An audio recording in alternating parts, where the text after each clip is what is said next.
जय माई की नमस्कार। मैं हूं हनुमान मिश्र, आपका अपना ज्योतिषी वांग शास्त्री। उपस्थित हूं एस्ट्रोसेज टीवी पर मीन राशि के मार्च महीने के राशिफल के साथ। इस राशिफल को देखकर, सुनकर या फिर जानकर आप मार्च महीने में होने वाले घटनाक्रम का पहले से अनुमान कर उसके अनुसार आचरण कर बेहतर परिणाम प्राप्त कर सकेंगे, हम ऐसी उम्मीद करते हैं। यदि आप इस राशिफल को लग्न के अनुसार देखेंगे, लग्न राशि के अनुसार देखेंगे तो परिणाम ज़्यादा सटीक मिलेंगे। यदि आपको अपनी लग्न राशि नहीं पता है तो आप हमारी वेबसाइट astrosage.com पर जाएं, वहां पर मुफ्त में अपनी कुंडली बनाएं और ये सब कुछ आप बिल्कुल फ्री में जान सकते हैं। अगर आप ऐसा ना करना चाहें तो हमारा एक एस्ट्रोसेज नामक मोबाइल एप्लीकेशन है, उसे डाउनलोड करें, उसके माध्यम से ज्योतिषियों से संपर्क करें। और एस्ट्रोसेज एप्लीकेशन पर ज्योतिषी के साथ पहली चैट क्योंकि फ्री होती है, तो उस फ्री चैट का लाभ उठाते हुए आप अपनी समस्या और उनके निदान इत्यादि का ज्ञान भी हमारे ज्योतिषियों के माध्यम से प्राप्त कर सकते हैं। संक्षेप में बात करें इस महीने के गोचरों की तो 14 मार्च तक सूर्य कुंभ राशि में रहने वाले हैं। इसके बाद मीन राशि में चले जाएंगे। सूर्य के दोनों ही गोचर आपके लिए अनुकूल नहीं हैं क्योंकि द्वादश और लग्न का मामला होगा।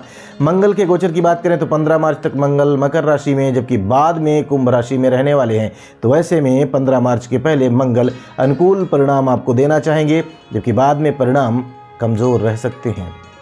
बुध ग्रह का गोचर महीने के शुरुआती समय से लेकर 7 मार्च तक कुंभ राशि में रहने वाला है। इसके बाद बुध 7 मार्च से लेकर 26 मार्च तक मीन राशि में रहेंगे। बुध के ये दोनों ही गोचर अच्छे नहीं कहे जाएंगे।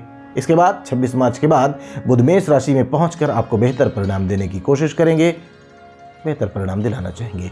बृहस्पति इस महीने भी मेष राशि में बने हुए हैं, शुक्र के नक्षत्र में रहेंगे इस महीने। ये खास बात है, बृहस्पति आपको काफ़ी हद तक अनुकूल परिणाम शुक्र के गोचर के कारण, शुक्र के प्रभाव के कारण दे सकते हैं।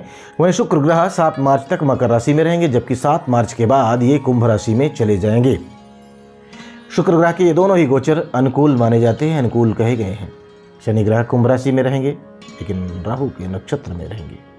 इस महीने अधिकांश समय शनि अस्त रहेंगे, अतः शनि ग्रह से अनुकूलता की उम्मीद नहीं रखनी चाहिए। राहु ग्रह मीन राशि में बुध के नक्षत्र में रहने वाले हैं, तो ऐसे में राहु अनुकूल परिणाम देने में असमर्थ रह सकते हैं, जबकि केतु कन्या राशि में रहते हुए अधिकांश समय चंद्रमा के नक्षत्र में रहने वाले हैं, यानी कि केतु से भी अनुकूलता की उम्मीद नहीं रखनी चाहिए। आइए आप जानते हैं कि इन सभी ग्रहों के गोचरों का संयुक्त रूप से आपकी लग्न या आपकी राशि यानी मीन लग्न या मीन राशि पर क्या प्रभाव पड़ने वाला है। और सबसे पहले हम चर्चा करेंगे आपके करियर की। मीन राशि वालों, इस महीने सामान्य तौर पर आपका करियर अच्छा रह सकता है।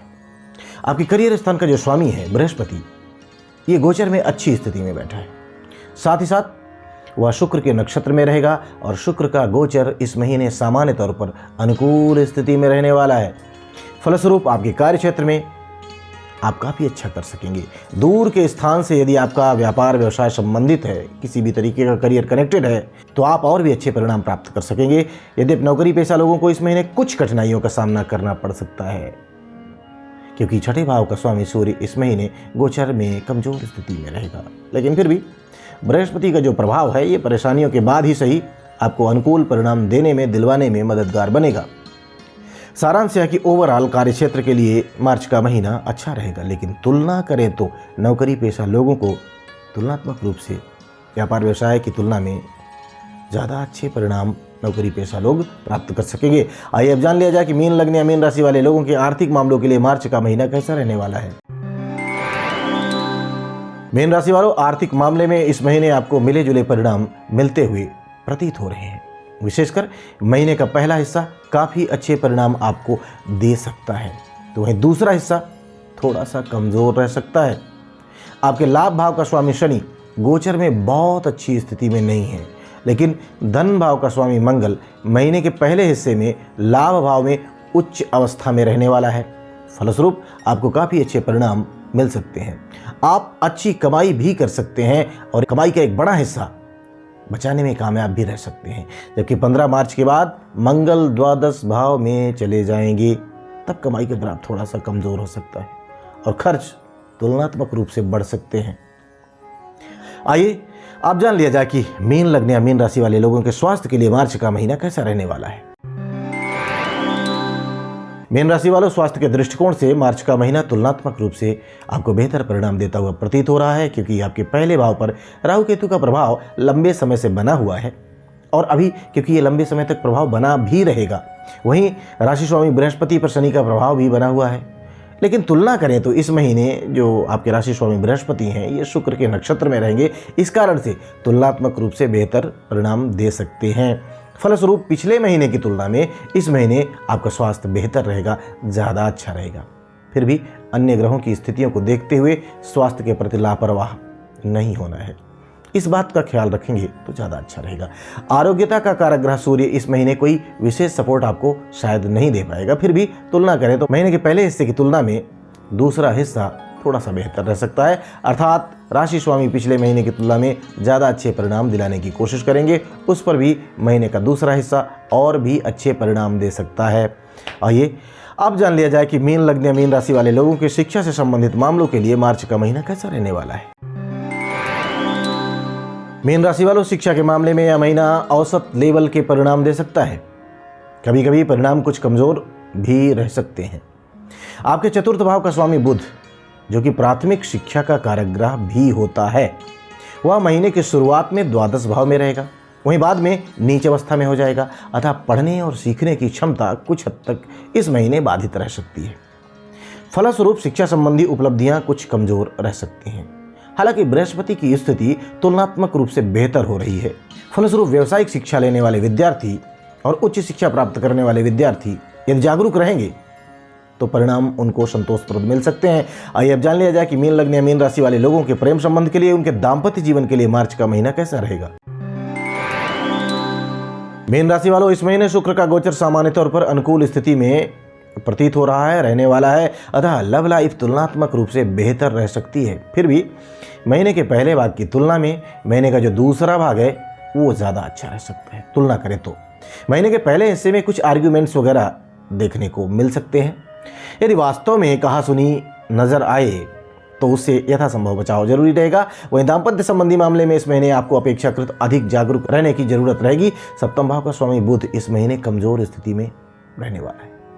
सप्तम भाव पर राहु केतु का प्रभाव पहले से ही बना हुआ है तथा महीने के दूसरे हिस्से में मंगल की नकारात्मकता भी इस प्रभाव में शामिल हो जाएगी।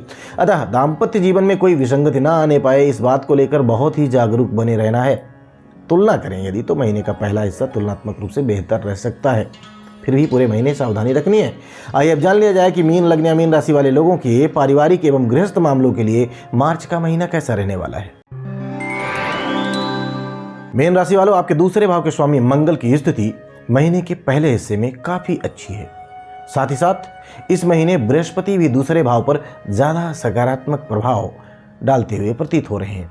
तो इन कारणों से पारिवारिक मामलों में इस महीने तुलनात्मक रूप से ज्यादा अच्छे परिणाम मिल सकेंगे। लेकिन क्योंकि महीने के दूसरे भाग में स्थितियां थोड़ी सी कमजोर हैं, महीने के दूसरे भाग में दूसरे भाव का स्वामी द्वादश भाव में शनि के साथ युति करेगा, जो कुछ परिजनों के बीच असामंजस्य उत्पन्न करने का या करवाने का काम कर सकता है। गृहस्थ संबंधी मामले में भी इस महीने बहुत सावधानी पूर्वक निर्वाह करने की आवश्यकता रहने वाली है, क्योंकि चतुर्थ भाव का स्वामी कमजोर है। अतः घर गृहस्थी की चीजें खराब या कमजोर हो सकती हैं और उनकी व्यवस्था करने में आप इस महीने कुछ हद तक पीछे रह सकते हैं। इसको लेकर कुछ चिंताएं रह सकती हैं। आइए अब जान लेते हैं कि यदि मार्च के महीने में मीन लग्न या मीन राशि वाले लोगों को कोई परेशानी आती है तो कौन से उपाय इनके लिए फायदेमंद रह सकते हैं। उपाय की बात करें तो उपाय के रूप में सुबह खाली पेट सबसे पहले शहद खाएं, शहद चाटें। नियमित रूप से मंदिर जाएं और स्वयं को शुद्ध और सात्विक बनाए रखना है, यानी मांस, मदिरा, अश्लीलता, अंडे इत्यादि से स्वयं को दूर रखना है। तो हम उम्मीद करते हैं कि मार्च महीने के इस राशिफल को जानने के बाद आप अपने इस महीने को और बेहतर ढंग से प्लान करेंगे और उस प्लानिंग के अनुसार सही ढंग से आचार व्यवहार करते हुए आप बेहतर परिणाम प्राप्त करने में सफल रहेंगे। भगवती आप सब पर कृपा बनाए रखें। जय माई की। For regular updates, follow us on our Instagram page.